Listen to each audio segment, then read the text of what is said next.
Hello, Maria. Oh, hello, Giotto. How are you? I'm good, and you? I'm well. I'm well. So today Thank you. we talk about Fetter 7. Yeah, let's talk about it. Um, do you want to say what you feel about No, it maybe you, before you I first finish? summarize what it is, just so we are sure Okay. that we Yeah, are yeah. within the definition. Okay. So if you remember, the seventh Feta is about perception, not, how you see things necessarily with your eyes, but we think we have something in here, like a faculty, by which we can perceive, apprehend, detect tangible something inverted commas, and it could be whether those items are out in the room or thoughts that go through our minds. And it's as if on the basis of this, we think that there really are things out there just waiting to be seen or noticed. So, yeah. So what is the difference Um, between with 6? The difference with 6. Okay, well, so after Feta 6, we might not anymore experience things as objective forms that exist in relationship to us as the subject, which is the Feta 6 illusion. But we do continue to believe that things nevertheless exist in some kind of inherent or tangible way. But what So is the difference? it's, Sorry, because in 6, there is yeah, subject versus object, so kind of objective yeah, reality idea. yeah. And in 7, isn't it kind of the same what you're saying? That Not really. what No, is the because exact difference? well, with the subject inquiry, you are using objects, you're using your perception of objects to sort of affirm that there is a subject in here. So it's kind of a continually relational thing where you're always referring objects back to a subject. And You mean in 7, you're using the object as a way to kind of demonstrate that there is this subject? That's no, 7 or no, that's no, 6? that's Feta 6. Feta 6 That's is 6, about okay. the subject. Yeah, that's the subject. So Okay. everything is bouncing back to this subject to Mm, be verified, but really it's about verifying a subject, I not the see. objects themselves. And it's as if the objects themselves can still, even when that whole subject illusion drops, and we've got a much more fluid relationship, if you like, with the world. I mean, what I mean by that is we're no longer so rigidly boundaried, because we've cut down the subject object dualism, basically, which creates a certain feeling of separation and perspective, separateness, which we talked about last time. But what persists into Feta 7 is this. Again, it's something that we have that can perceive real somethings. So it's not about a subject anymore. It's just almost like some faculty we've got inside us or consciousness which can perceive particular somethings out there. So, yeah, sometimes that's So you broken mean, you into mean it's different. kind of the ability to perceive? So the Um, faculty, what do you mean by faculty? So the ability to perceive. So, but isn't it obvious that we are perceiving? So, right. It's not that that goes away. The ability to, I mean, it's more that we assume with that perception of things, obviously we can perceive that's a cup and it's orange and I know what to do with it. And, thoughts can appear and be as real as they are and be useful or not useful. So it's not that objects don't, it's not that there isn't something out there, that we can all share even a perception of, but it's more that we're adding an extra layer again to that perception, and we're assuming that we could. It's like Kevin often describes it as like it's as if we're perceiving the very bookness of the book, the cupness of the cup. So it's as if we're but what's adding the difference between perceiving the bookness of the book and perceiving the book itself? well, I think that when you've dropped this particular illusion, it's not that you can't still engage with what was your question again? Sorry, I missed it. No, you say, so you say, Kevin says it's like you perceive the bookness of the book, but right. I mean, what's wrong with that is like, what's the difference between perceiving the bookness of the book and the book? You still end up perceiving the book. Yeah, you still end up perceiving the book, but you think that there's something very well. It's like, you know how you believe in certain concepts as if they point to real tangible things, you know. So the reification, so it's like, yeah, the idea it's that adding, truth and stuff like this are actual stuff, are actual objects. yeah, real findable. So it's not like you talked about it in terms of coordinates previously, like the coordinates will give you a location, right? But they won't actually, you won't go there and find the actual coordinates. And it's a bit like with Feta 7, we assume that we're going to find the actual coordinates, and we've got a coordinated a coordinates detector within, which can lock on to those but things. I think there is a difference in the sense right. that, for example, the idea truth or like stuff like this, let's use truth as an example. So truth doesn't actually exist as a tangible thing, because at the end of the day, it's just kind of a definition of right. like, there is reality, and if in your mind, so let's say outside of you there is reality, and then in your mind there is a map of reality. So if the map you have in your mind matches, then it's the truth. If it doesn't match, it's false. But it's not that reality exists as something to be discovered. I mean, right. sorry, I think I said reality. I mean, it's not that truth exists as something actual to be discovered. So it's just reality exists. I mean, whatever, at least we perceive something. So we believe there is some form of reality or whatever. But even if it's just what we experience, so there is what we experience, and then there is a model in our mind of what we experience, and either it matches or it doesn't match. And if it matches, we call it truth. If it doesn't match, we call it false. But truth doesn't actually exist as something tangible. It's just a concept, it's just an idea. However, the perception is not a concept, because we actually perceive. I mean, it's part of our experience to perceive. So we know we perceive. So it doesn't seem to be exactly the same as the concept of truth. No. I wouldn't say that perception is just a concept, basically, unlike truth. No. I was trying to make a distinction, but I don't think I made it very well. That it's not that we can't still, perception still works. It's like we do still see, that a telephone, and you would recognize that as a telephone as well. So there is a perception, you could say, well, at least the physical, the visual faculty. But also, if any faculty really, if you touch, you might recognize, oh yeah, that's a phone. So it's not that it's called perception, this particular illusion, but it's really about adding an extra tangible quality. It's like the phone has an essence which is inherent, which makes it, it rather than just being in sense an intangible image. We know what it is, we can use it. But how do we know that it doesn't have this essence? I mean, it may very well have this essence.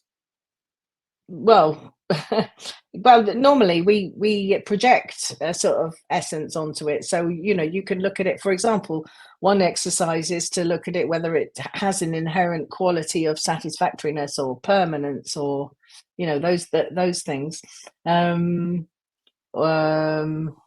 Or an inherent impermanence, or an inherent anything. What is the quality? It doesn't.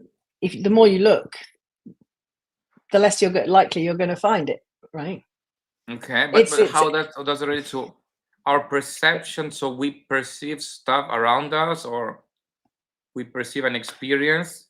Well, it's as if we're making up stuff. We're making up an extra layer of reality, and we're slapping it on top of what is actually existent. It's not denying that there is, we're dealing with similar stuff. You would recognize that as a pair of scissors. I would recognize as there's something there that we can all recognize and work with, and maybe manufacture as well. We can make, yes. But it's like we're adding, we're layering onto all the objects in our world, including our own mind, including the content of our own thinking, and we're adding a unique essence to it, as if it's something that's distinct and locatable in space and time, and it's perceived exactly as it is, rather than being aware But sorry, that the illusion of something being located in space and time is regarding our faculty of perception or the objects that are outside. Which one? No, it's the illusion that's creating an extra layer of tangibility, somethingness, substance. We're adding in, but for what? For objects we perceive in our experience, or for our faculty to perceive? Oh, it's because we're wanting to affirm that there is something in here that can basically create a distinction between things, and it's like a distinguisher, you could call it, instead of perception.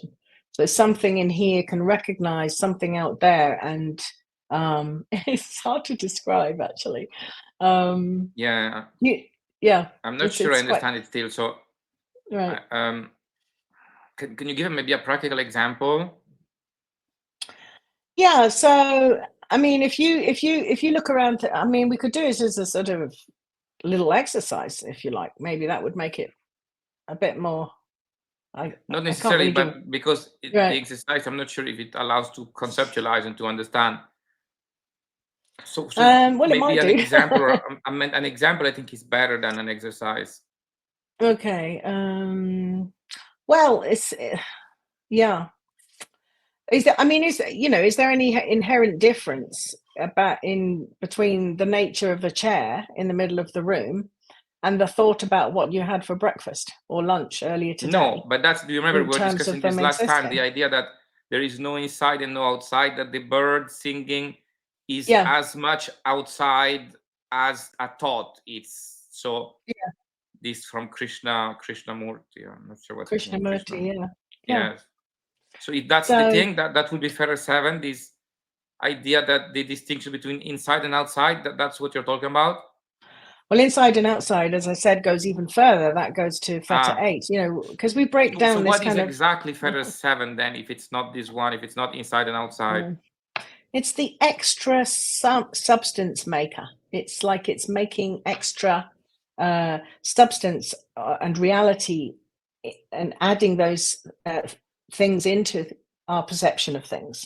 So it doesn't have to be even a visual perception. It could be anything, the sound of a bird, whatever. So what would happen? So there is the sound of a bird, and then what happens? Well, the sound of the bird, well, you would think that there is this, it's as if there is something in you that can detect that sound of the bird, and you're adding in. I mean, I realized if the bird starts singing, I realized that the bird starts singing. So I guess there is some form of awareness or reaction or whatever. Well, you're adding that the bird is singing. But going back to Krishnamurti, you're adding also a sense of separateness in there as well. But no, so why the bird singing trigger a thought or a feeling that makes me aware of it singing? Right. No, so I mean the bird singing. So if the bird sings, I will become aware of it. Now I don't know what being aware is. If it a thought but clearly the bird starts to sing, and I realize that the bird starts to sing.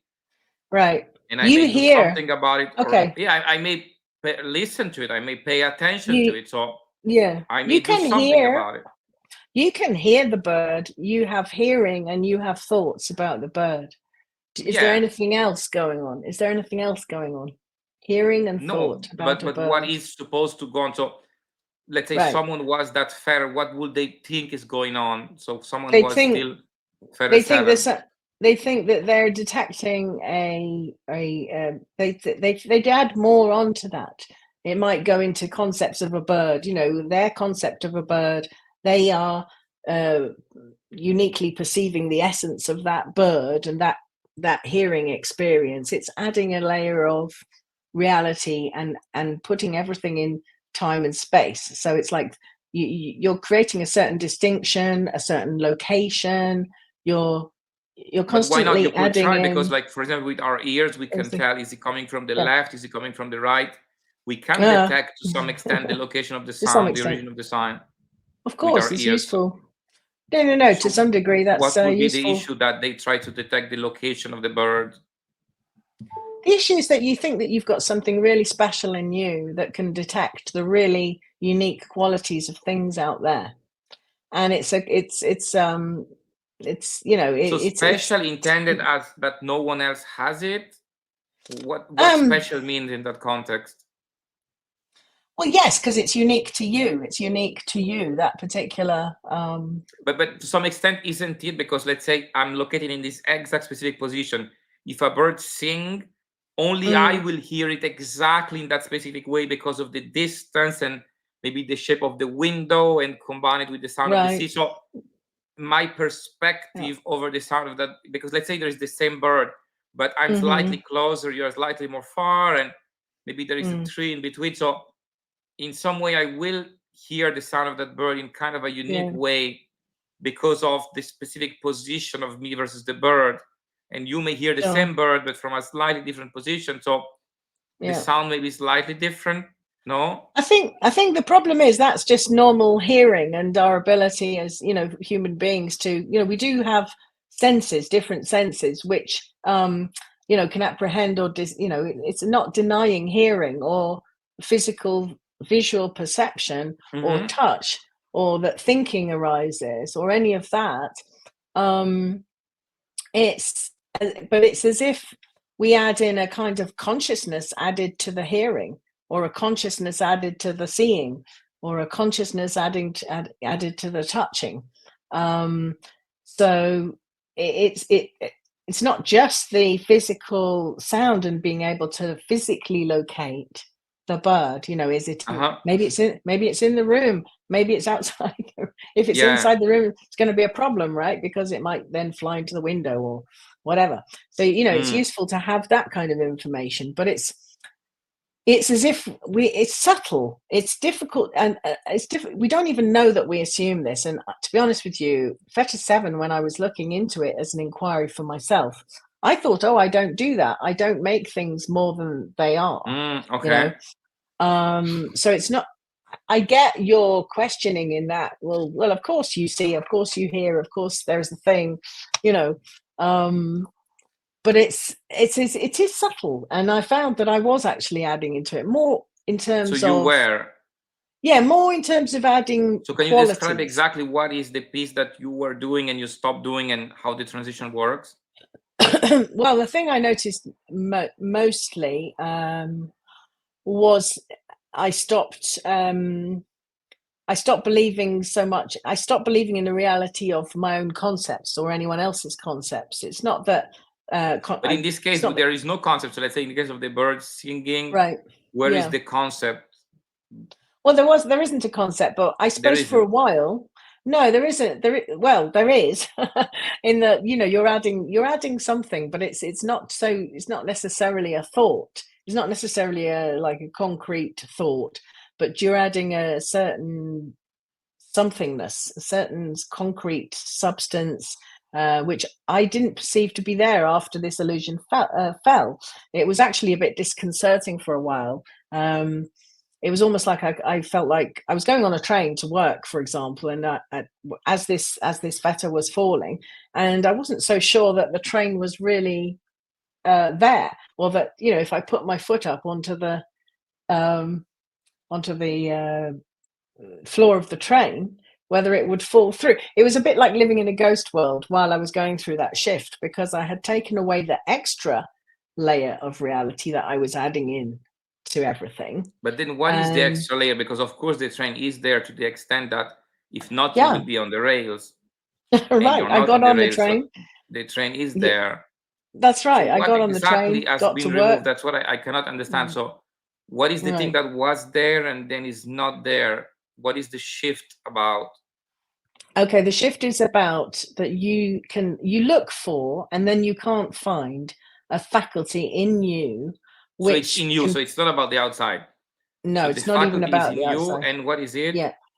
that perceives insubstantial or intangible images and turns them into things. That's what it is. How can you perceive intangible thing? Because I thought you were going to say it's like, let's say, a camera. So there is something in us that perceives stuff. So, but this would be six, I guess. The idea that there is this faculty inside us to perceive outside stuff, that will be six. Or I'm wrong. No, that's Feta 7, the one we're talking about. That's the one that's 7. So sorry. So the faculty, the idea that there's a faculty inside us to perceive outside stuff, that's Feta 7. Yeah.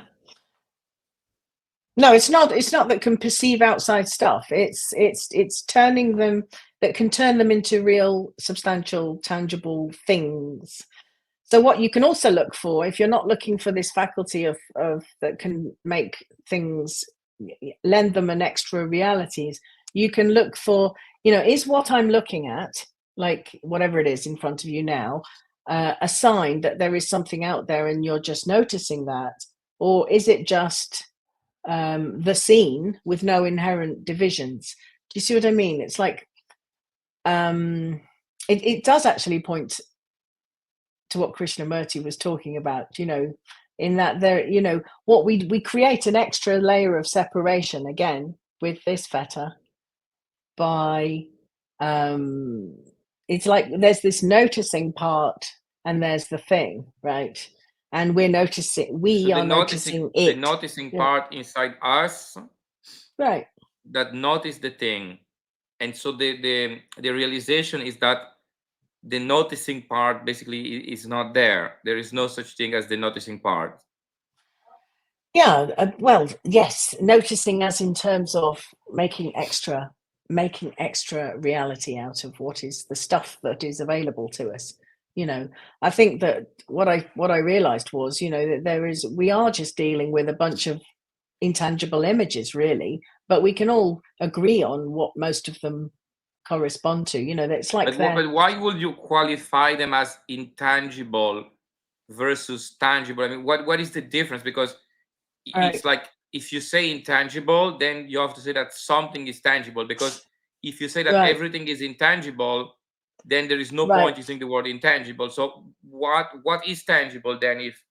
If those images are intangible, then what is tangible? Well, sensations and thoughts are tangible, I mean, why they are more tangible than those images? So the image of the door behind you, why is it less tangible than the thought? Than the thought? No. Well, it's difficult to explain. I think you'd have to do it experientially, really. It's the most difficult one to explain, Feta 7. I think that, most people, even Feta 6 is a bit subtle. They don't notice that they're bouncing back to a subject in here, in relation to objects out there, and thereby creating this separation thing. And I think we don't notice until we start to look for it in an experiential way that we're making more of things than they actually are. So it's not that we can't all agree that that's a door behind me and, it's got a handle and we all know what the handle does. And, we do live in a world that we can sort of agree there's something out there. But, it doesn't exist in the same way. It's like, it's not denying the existence. It's not nihilism. It's that things aren't how we thought they were, I suppose. That's all. So how they are then? I mean, how did you think they were and how they actually are? Well, I sort of had created a world in which everything was real and knowable and situated. But sorry, can you define real? Because I think we need to define the word real. So what does real means? Because real, it's just a concept, I think. So we have to define it very carefully. Yeah. Like everything that everything that exists has its own nature, as it were, its own kind of, like I was saying, the bookness of a book, or like the cupness of a cup. Like, it's not just an object in a world of objects. If you can actually try this by just simply either over focusing and then defocusing. You can get an idea of what I mean, on any object, really. That's one way of. There are various ways of recognizing how we're creating this extra something. But how will you define reality, just so I understand? So what is the opposite of reality, and what is the definition of reality? So the definition of reality is that there's something tangible, real, and existing. It has an essence or So something remember, that a thought is real according to your definition of reality. Well, a thought arises. It's just not any. I mean, anything, even a thought, is not real in this. It's not a tangible versus intangible. It's just that nothing actually has a quality of, inherent nature, being locatable in time and space. We make up time and space, as we've talked about quite a bit in the past. Actually, quite. We're making that stuff up. So in that sense, it's not real. Nothing that we thought of as real is real in the way we thought it was. It's a really contorted way of saying it. But how did we discover? Because I never thought it was in any specific way. So right. That's what I'm saying. Because I mean, those things are located in time and space. Right. I mean, the door is behind you and the chair is under you. So what exactly is the non-reality? What exactly makes things non-real or real? Well, maybe that was the wrong way to describe it. It's not that it's not that things are real or unreal. It's just that they're not real in the way that I thought they were real. Like so this you have chair. specific assumptions about how they are or how they should be. That's what you're saying.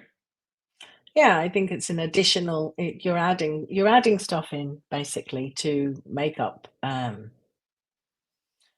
more solid and locatable and separate universe, made up of all these things that have their own nature, and you're just apprehending them. Maybe I will try to say what right. I think maybe I understand, just to see if it's correct. So is it maybe the idea that those things are perceived as independent? So let's say the door being an independent and separate object from, let's say, the wall or from the floor, is that, or the handle being separate?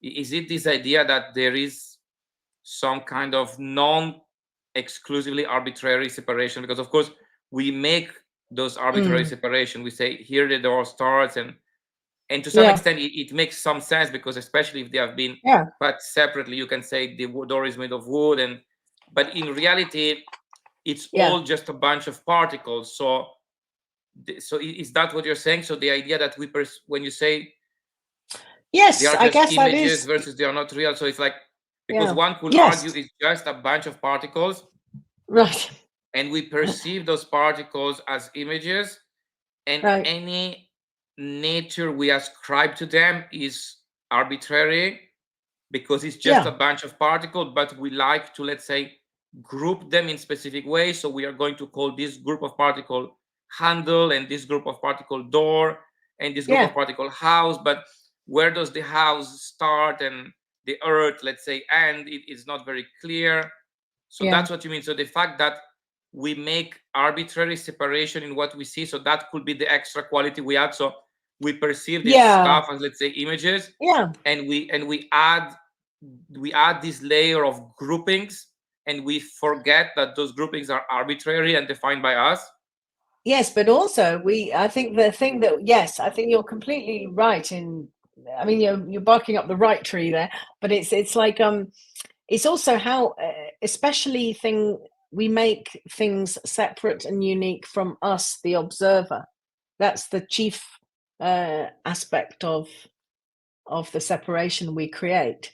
So it's like, by making something very unique and distinct and separate, we're emphasizing its separation from us, the observer, if you want to. So it's kind of all these illusions are self-referential at their base, and so they're all about affirming something in here that I have, or just the fact that there is something in here that I am, if you know what I mean. So basically, so on top of making the distinction between, let's say on top of so we assume that is Right. just a bunch of particles. Now we perceive those particles as, let's say, images, and we create arbitrary group of those particles. So let's say we call it like, just like, let's say, foot and leg and arm. It's like it's just a bunch of particles, but we group them because we need to group them, because we have to simplify reality. We cannot just know the position of every single particle at the same time. So we make groups, and those groups are of course arbitrary, because we could have grouped in a different way. So but there are probably infinite ways to group them, so we choose specific ways to group them that to us make sense. But the point is that then we believe that those groups have some kind of reality, so they are not just the result of our imagination or arbitrary, but that those groups have an element of reality. And that's the step one. And then step two, you say that also we kind of separate ourselves. Is that correct? So an extra, let's say, distortion or illusion or belief would be, or assumption would be, that now we separate ourselves from those things. So we believe that there are those things and us. Yeah. But isn't that possibly correct? Because those things, let's say the door. So if I look at the door, I see the door, but I don't think the door sees me. I mean, if I look at you, I see you and I assume that you see me, because they assume you're like a sentient being. But if I look at the door, I don't really assume that the door is looking at me. No. So it's like, it seems there is some difference between me and the door. So maybe I actually do have some, let's say, subjective experience of reality that the door doesn't have. So isn't it correct in that sense to say that maybe there is a difference? Because I understand that when we make the groupings, we could say everything we perceive is just a bunch of particles, but for convenience and simplicity, we just group them together and we create arbitrary groups so we can refer to them. And the issue will be if we believe that those groups that are just arbitrary ideas are actually something real. Yeah, but then saying that we are the same as that stuff, maybe it's not, maybe it's correct, because maybe consciousness just emerged from our brain, and our brain is made of the same particles of that door. But still there will be a difference, because in my case, even if that's the case, that consciousness emerged from the brain, so the brain is made of particles just like the door, still in my case, consciousness has emerged, and in the door it hasn't. So your phone doesn't behave just like a brick. It is made of particles, it has no consciousness, but certain properties have emerged from it which they didn't from the door. Plus maybe consciousness did not emerge from the particles of our brain that we thought we don't know.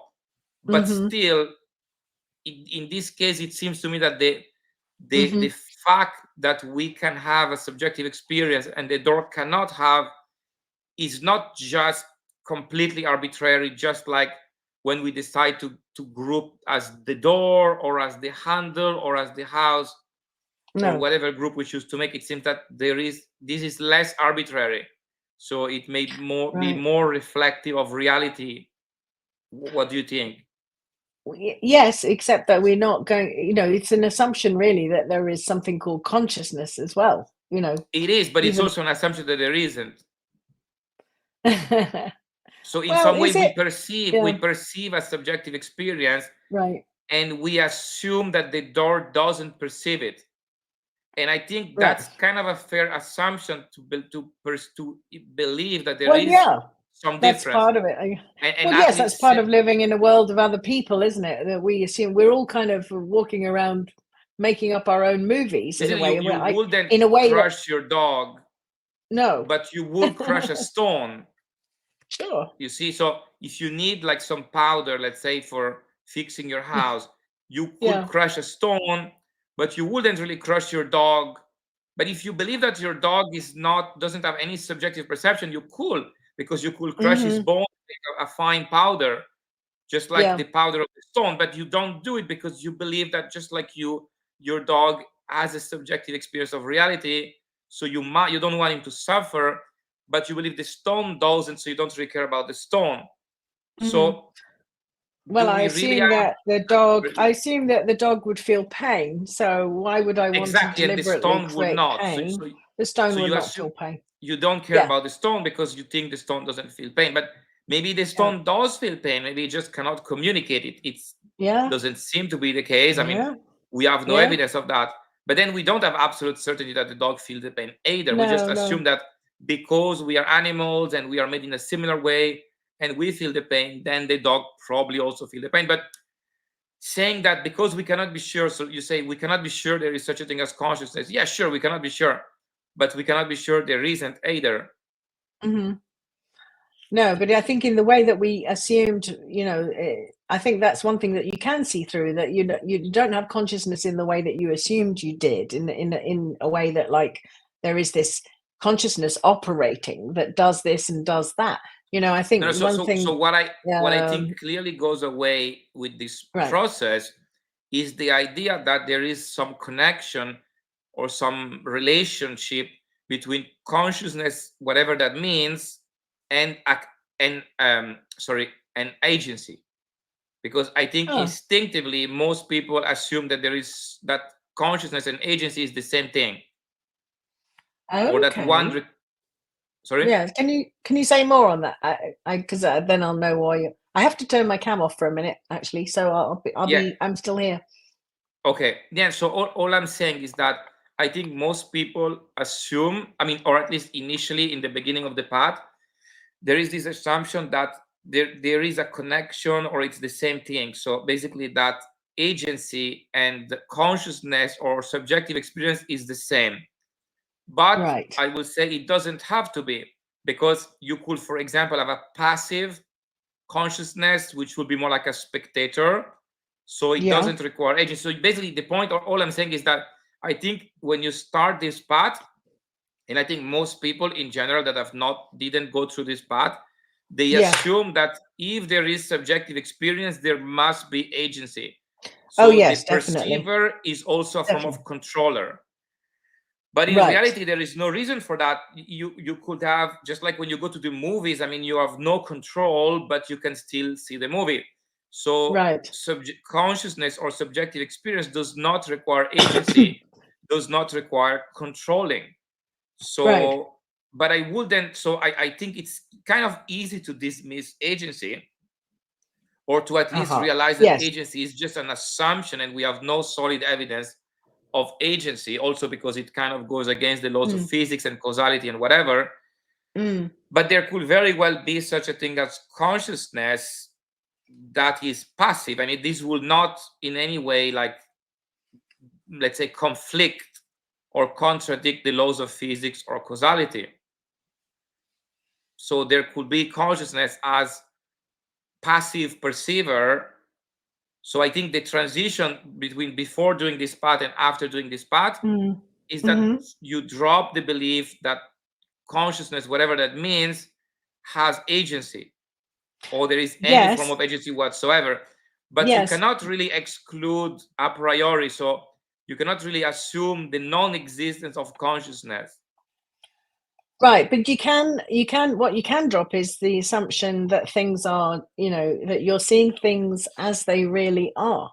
I think that's the But then you have to define really, because it's all about the word really. So what is really? As they really are. Well, in as much as we're interpreting everything, we're interpreting things correctly. Maybe that's a door, that's a handle, that's a neck cushion. Right, so you can make these arbitrary distinctions, but in a way, you can't assume that there is something in you that can know exactly how these things are and what they are and where they are. Well, no, for sure we cannot know exactly how they are, because let's say the resolution, I mean, our eye is not like a subatomic microscope where we can see the position of every particle, plus we only see one perspective. So of course we have a limited view, but then qualifying that limited view as completely unreal and false, it seems like a big step. So I would rather just say it's a limited view. We have a limited view. Limited view, yeah, okay. We can't know everything that we're seeing. I mean, it's a bit like, I often make the well, it's often used as a sort of analogy, really. It's a bit like being in a movie theater, and it's like you're completely absorbed in the film and the characters and the story and what's going on, and then suddenly the lights go up, because there's some technical problem in the cinema, and you Yes. suddenly realize that it's just a very 2D image on a screen, and you've entered into this whole world and invested a lot of maybe meaning, and it's not that But so that's different. Wait. So if what right. you're talking about in Fetter 7 is the attribution of meaning, Yes, a lot. that's a different story, because if you Okay, say, I for wish I'd example, said let's that. say, yeah, so because meaning is then a story. So it's like, let's say there is Right. a Nazi, the Nazi symbol. So it's Yeah. just a cross with like 4 small lines. I mean, Yeah. it's just a bunch of particles of some color over, Right. let's say, a wall of a different color. Yeah. It is very real in the sense that it is there as a drawing. But then Yes. you may give a lot of meaning to it, or at least a lot of people may give a lot of meaning to it, because it's connected to a lot of stories and events in the past and history, etc., etc. So people may say, "Oh, this is horrible," blah blah blah blah blah. But it's just a drawing. And of course, but the point is we give meaning to that drawing. So what you're talking about then is the attribution of meaning. So the fact that, let's say, there is a Nazi symbol on the wall. Mm-hmm. So I mean, it's Mm-hmm. just a bunch of paint on a Yeah. wall, and that's, let's say, the reality that we perceive with our eyes. But Yeah. then we are going to give it a deep meaning that it's a horrible sign of Exactly. racism and murder. And Well, you might know that it's a symbol, what it symbolizes as well. You might know that it's both. I think originally it was a Far Eastern symbol that symbolized truth, but actually, it's or something reversed. like So the that. original But now, symbol is from India, and it's the yeah, wheel of from life, India. but it was reversed on the as the wheel, Yeah, their and wheel then of the death. Nazis took up that image. I don't know what it exactly symbolized as why they took the swastika, except it's a very strong image, isn't it? Yeah. So maybe it was a conveyance in their minds of strength. So it's you would see the particles, you would see the shape, you would see that you would know that it's called a swastika, but and also what it symbolizes to the ancient Indians and to It has a completely different meaning in India and in Europe, let's say. but you wouldn't see the swastika and think that it is inherently evil. That's the difference. I see.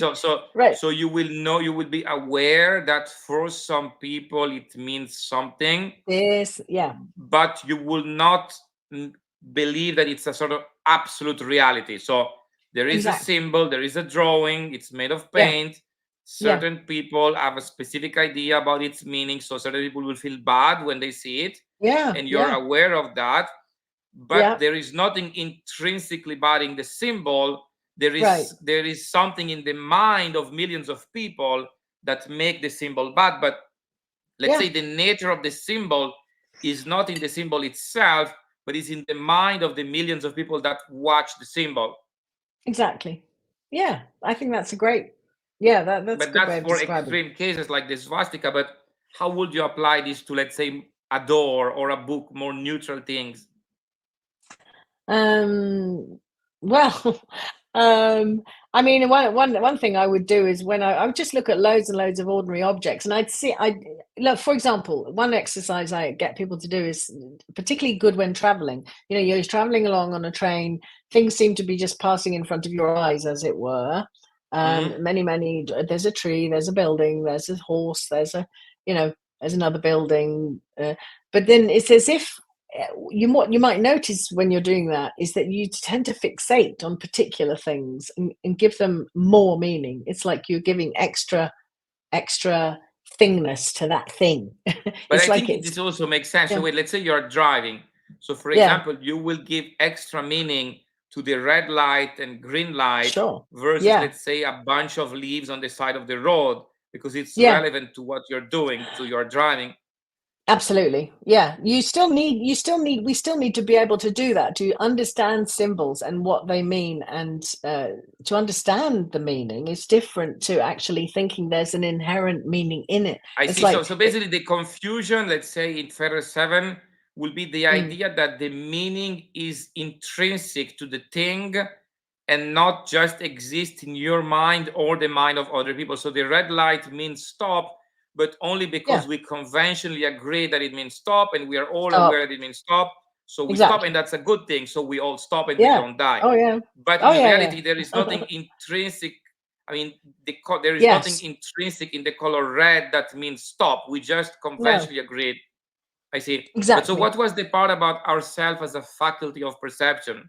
So now that I understood the part about the Yeah. interpretation, let's say, of the, in quotes, outside, what Yeah. would be the part about the faculty, the Well, internal faculty? maybe a really simple way of if we're talking about adding particular meaning and substance to things, or to symbols, maybe we could say that this faculty within us we're looking to see if it really exists is the meaning maker. What can actually do that meaning making? What can get, what in you knows that that Nazi symbol in itself as a visual image is evil? What Well, in your you? memory, it's like you retrieve your memory and you have seen that sign before and you know its Right. meaning through association. So No, but not. I don't mean symbolic understanding, which we still retain. Otherwise, we wouldn't be able to drive a car or survive very well. Even to know, well, when to stop as a pedestrian, on the road. Of course, we know the red means stop and the green means go, and we can still use that. But it's not as if we intrinsically feel there's something in us which understands and can make meaning of the world, and it's hard to explain unless you really look into how we do that, because it's not necessarily as conscious as agency, say with Fetter's one, where you really do think, oh yeah, I'm the thinker of my thoughts and I'm the doer of my actions, and yeah, but you don't really even notice that you're adding this particular extra layer till you start so, looking well, so you into could it. say that here you think that you are the giver of meaning. Yes, or the unique apprehender of meaning. You have this kind of detector in you that can detect meaning, that can But don't you have know. it to some extent, because you know that red means stop. So That's you different. do That's have, thoughts. That's memory. That's thoughts. I uh-huh. mean, So you, that's so the idea, they believe that it's yeah, more than thought more and than memory. So that, so yes, the idea that the meaning of something that we observe is more than thought and memory. There is more to yes, it. yes, yes. Absolutely. I mean, we don't lose the memory. Otherwise, we wouldn't be able to function. Again, it's not Yeah. about losing anything that's necessary for functioning, actually.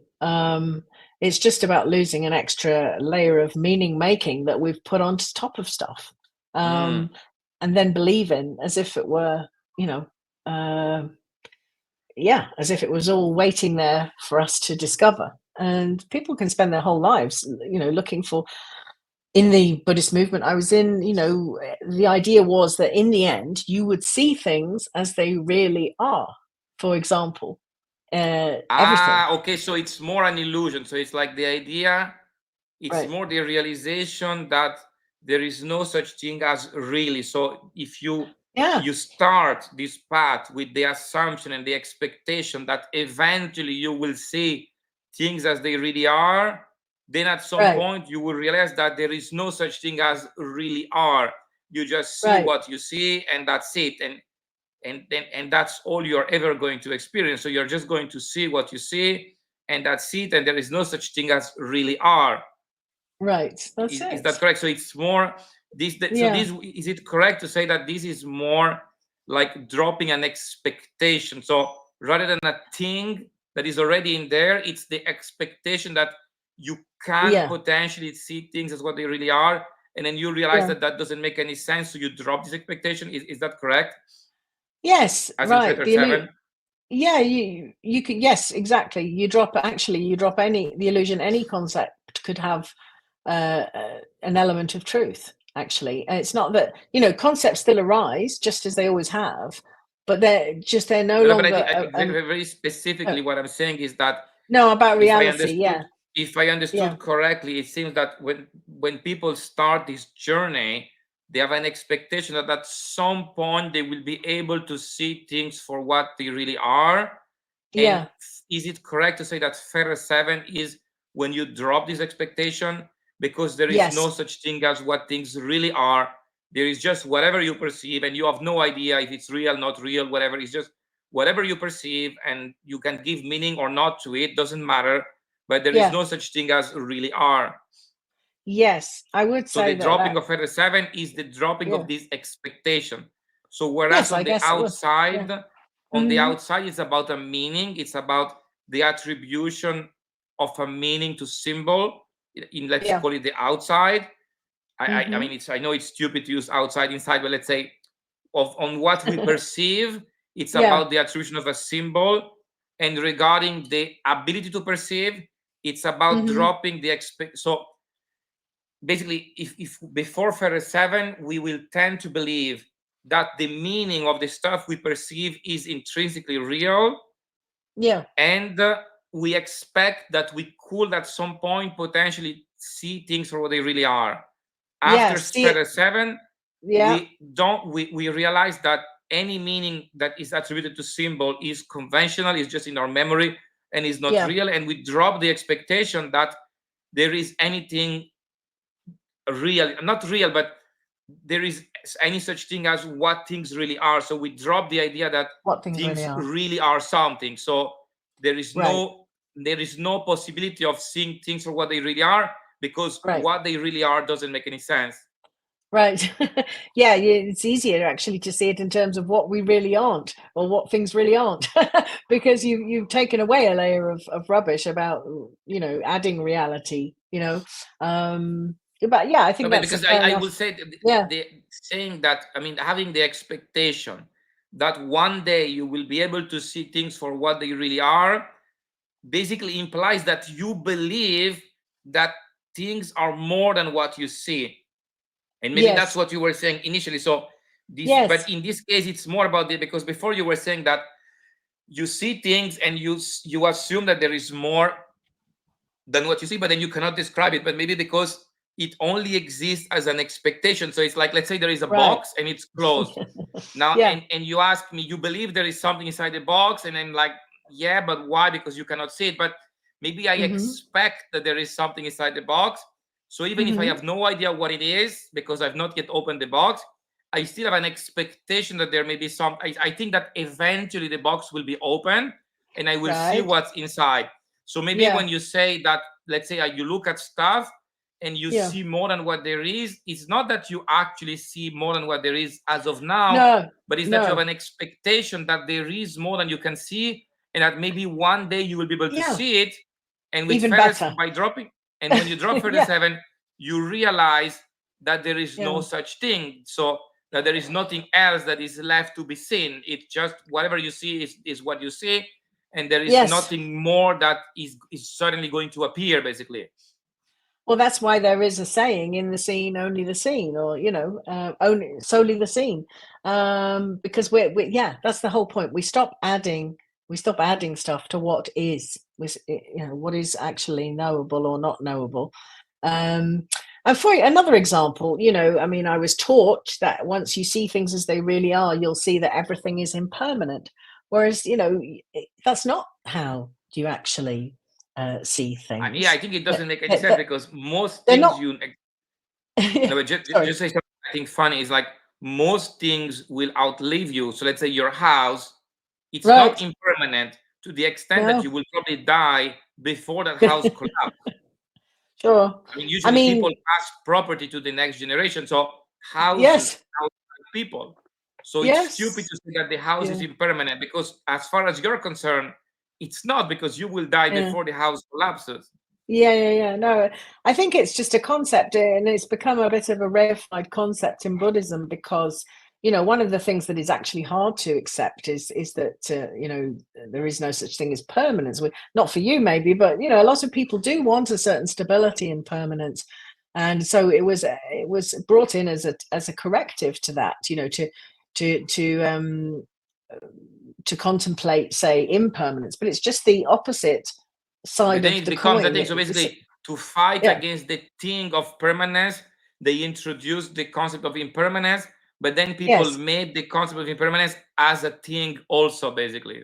So now they believe in impermanence. So instead of using impermanence as a tool to break permanence, Now they Yeah. actually end up believing in impermanence as a thing. Basically, they Yes, worship yeah. impermanence or whatever. Absolutely, yes, yes, or emptiness, or any of these things can be used, these concepts, and reified and made into a Yes, yes. real something that you now can see. Whereas, what you've just added a concept and onto what you see, if you know what I mean, and you're No, I seeing understand. things I through that. understand. I understand. Seeing And things the through issue is not to add a concept. The issue is to forget that it's a concept. So you add the that. Right. concept, and I mean, fair enough. It's useful to add the concept. The issue is if you then Yeah, end up believing that this concept believing is in it. is real. Basically, it's just a concept that you Abs- created because it's useful. Perfect. Yeah, no, that's you've explained it now better than I did, actually. Sorry about that, Giotto, but I think I've teased it out of you rather than you out of me in this instance. Never mind. Hopefully better with the next Feta. It's a tricky one to explain. It So is. 7 is not so easy to explain. I see. I see. I see. It's not Okay, fine. actually. So next time then we Yeah. do the 8 Fetter then. Okay. Yep. We'll do that. Yeah. I look forward to it. Okay, I stop the recording now. Wait. Yep. Okay.